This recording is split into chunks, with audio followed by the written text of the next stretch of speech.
There's a lot of misinformation out there about this sort of vaccine, the mRNA vaccine. Actually, the mRNA vaccine is one of the safest vaccines you could possibly get. So we have had reports of people aggressively demanding from clinicians vaccination exemptions. No one is entitled to aggressively demand an exemption from the vaccination. They know they can die of the vaccine. That's the problem. And I also want to make it clear that anybody seeking to exert pressure in the way that we've seen, that is a matter that the police will be involved with if necessary and can follow up.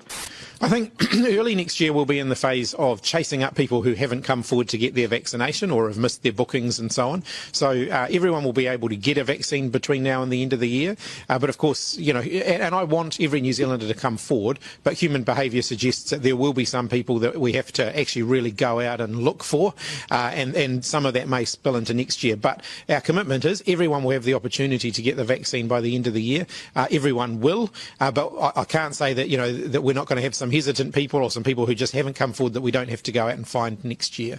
Clearly, cases outside of the boundary are a stark reminder of how tricky the virus can be to manage and, of course, how dangerous it can also be. We're seeing COVID-19 tracking down unvaccinated people and it's making them sick.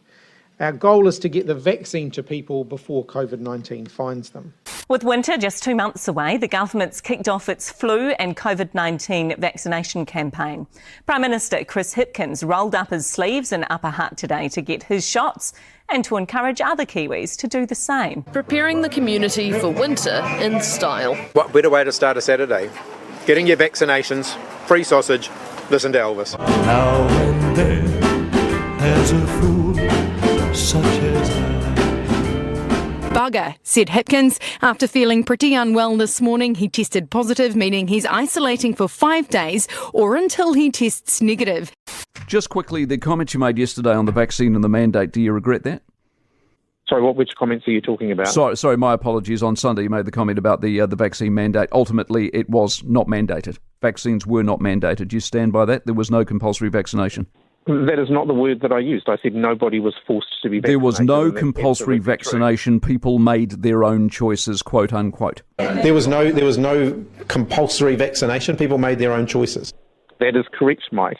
There were some people needed to be vaccinated to do some jobs, but no one was made to be vaccinated. So you would stand. All I'm asking for the record, you would stand by. So the person, for example, who made the choice not to get vaccinated, lost their business and laid people off. That's on them, not you. Well, they made a choice. Appreciate your time very much. What will the ramifications be for teachers or those in the health workforce who choose not to be vaccinated? Ultimately, in the health workforce, they will not be able to work in those roles. But no one was made to be vaccinated. In the education workforce, from next year, they won't be able to work in those roles. Well, they made a choice.